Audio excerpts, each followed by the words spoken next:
Hey, Dad, What's up? where did I come from? Presumably your room. No, I had no idea. Absolutely no clue. Genius. You know, that's not what I meant. Oh. So what you mean is, you're ready for the lizards and the blizzards chat. The what? Okay, so in general, in the Kortharos culture, you need to have your hair braided to signal that you're looking for some action. Wait a second. And when they're bonded for life, it's popular for them to wait until the first snow of the winter before they get some hiking gear and go find a secluded cave. Oh my god, Dad, stop! I learned about sex in middle school. I don't need to learn it again! No, you did not. Schools don't have the funding nor the legal standing to teach you this stuff.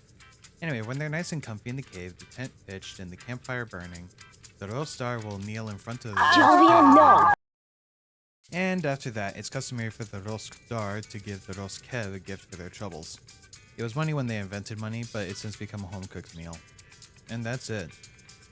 Zaros. I hate this man. What the hell did I just listen to?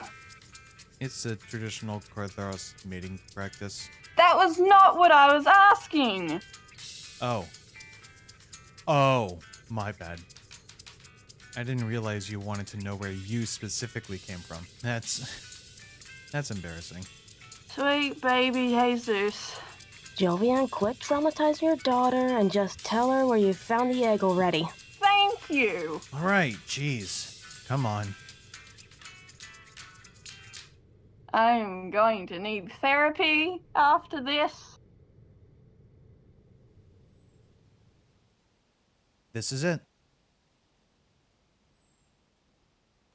You found me in the forest? No. I found you on my doorstep. I made some inquiries after I took you in, and what I got suggested that a cloaked figure brought you to my place from this forest. Likely from this specific point.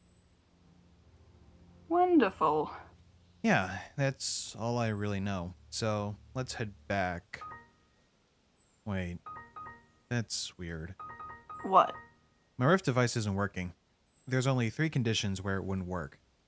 It's locked itself to prevent a containment breach, the internals got misaligned, or there's already a wormhole in the area. That would explain it. I don't know what that is, but I am going to fight it. I have been waiting for a challenge. Same. It's you. Finally, after all these years. What? Don't tell me you're my mother. Or father. Non-binary parent. I don't know. Oh no, Lady Andrasta. A lowly servant to the Queen could never have conceived one so radiant as you. There is so much to unpack in that one sentence alone, and I don't like it. Indeed. Should I take her out? My lady, I don't understand. I'm your faithful servant. Restrain yourself, Minerva.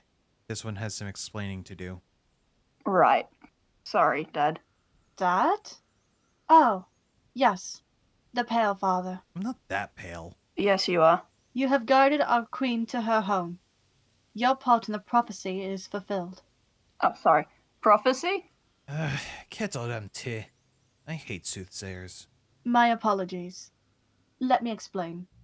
Long ago, dragons were once part of a greater species that we referred to as the United. They existed under a god known as TaeKwonDitto, the faces of good and evil. All was in balance, and all lived in harmony until corruption tore the god apart and a war waged. Give us a TLDR, for fuck's sake! If I wanted to hear a long and painful story, I would have just read Edgar Allan Poe. Fine. You're a hybrid between dragon and phoenix. Your parents are dead because they committed a serious social taboo to make you. But the dragons are ready and willing to let you come back because the regent is a total bitch and we can't find anyone else. Much better, thank you. Was it that hard to say? I was sticking to the script. Do you have any idea how long I've been refining it? Enough! This regent, who is she? A weak woman. A coward who uses her power to make those she views as lesser suffer. We want her to be removed, but only a true heir to the throne can claim her head. For anyone else, we probably get disintegrated or our heads get blown off or something. Probably castrated too, I'll bet. Yikes. Well, I think I'll leave this decision to you, Minerva. Do we go in and see what's up, or do we just shove this fancy fortune teller back into the portal and head home? Please don't do that second one. I'm not gonna do the second option. Dad, you said yourself that a warrior who bears power to change but doesn't use it is just as a warrior with no power. We might be able to do something here. And you trust a total stranger to lead you around? If she's lying, we can just kill her later. Please don't. Besides, it could be fun. This is acceptable, I suppose. You can go, but I'm following. No objections, no exceptions. Come on, Dad. I was gonna suggest you come along anyway. Oh, neat. Let's go.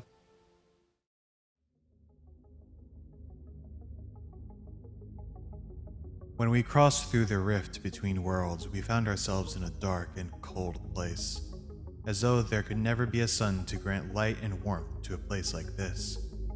The ground we could feel below us was made from a dark, glassy substance akin to obsidian.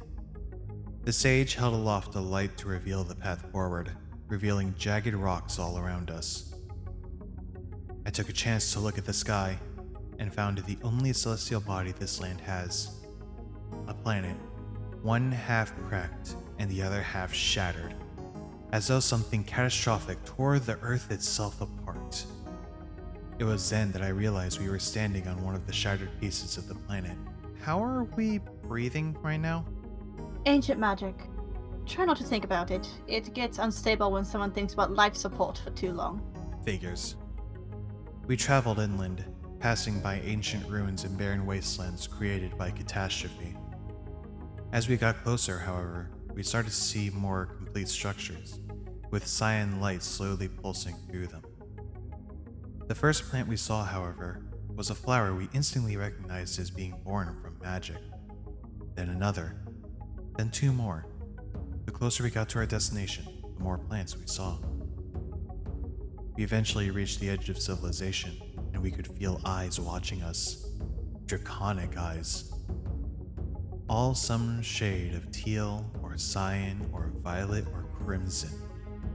Some growled, some cowered. Others simply watched with curiosity. After passing by the village of draconic observers, we came upon a shattered mountain range of darkened stone. Nestled into the valleys was our destination. It looked like some kind of arena, but built to be large enough for a society of polar bears to live in.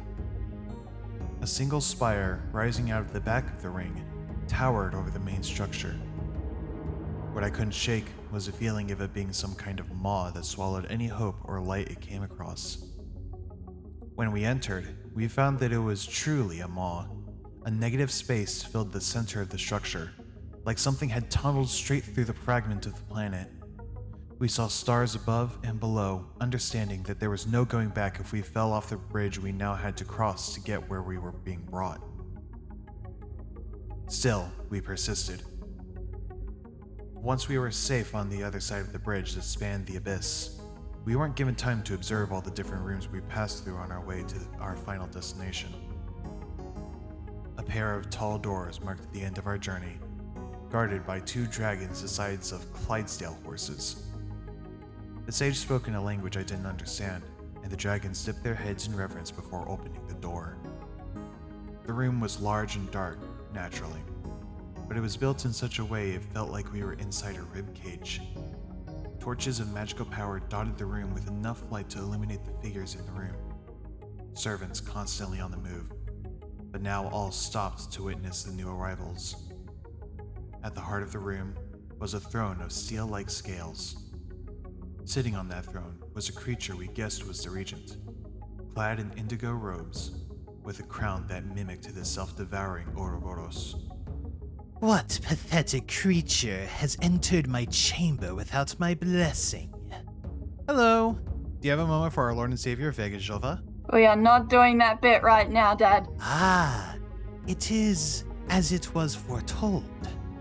The Twilight Princess, here to take the throne she was promised in prophecy.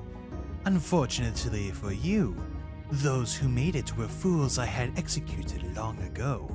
Oh, I don't care about prophecy. See, I was gonna come in, assess the situation, and make my own judgment call on whether or not to oppose you and take the throne. You could have sweet-talked your way out of this beatdown you're about to get served, but now that you've used the most aggressive word choice possible to make it clear that you have no intention of going anywhere and are willing to kill to retain power, you brought this on yourself.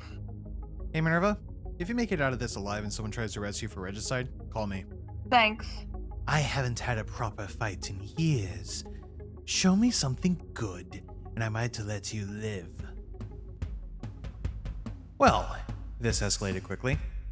We had come in to investigate Minerva's homeland, and now we're getting into a fight with the regent of a kingdom of dragons. Another day at the office, I guess. Minerva is standing some distance away from the regent, holding the sword she brought with her. The regent, on the other hand, has taken up a spear and has readied herself. Now, if you know your way around a fight, you know that the regent has the advantage. Range, surprising versatility, and spears are surprisingly easier to use, which is key here. Does Minerva have what it takes to beat this scenario? I'd argue that she was trained well, whereas the regent likely only got her spot because she's a politician at heart rather than a fighter. The tension rises, and the audience waits with bated breath. The regent is the first to strike, thrusting towards Minerva's chest. Minerva moves her sword to intercept and moves the weapon away. She succeeds, and the spear moves past her rather than through her. Before the regent can process what's just happened, Minerva grabs the spear with one hand and kicks the regent in the face. That's a broken jaw if I've ever seen one, and I've seen plenty. The regent turns with the force of the kick and falls to her knees, shocked by the turn of events that transpired. Minerva approaches with the sword, raises it up for a diagonal cut, and brings it down just as the regent looks up in realization and horror. The blade connects, and the regent is no more. Minerva can't hear the cheering from the others because the consequences of her actions quickly dominate her mind. This was the first person she's ever killed, and it was a member of royalty. She feels a familiar hand on her shoulder and looks at the man who raised her. You okay? Yeah, I think. This is the first life you've taken. You're probably feeling numb right now. Yeah, a little. Just take it easy. I'll get a hold of Vita. The regent is no more. All hail Lady Andrasta, Twilight Queen of Kisgold Tier. Wait, what? Motherfucker!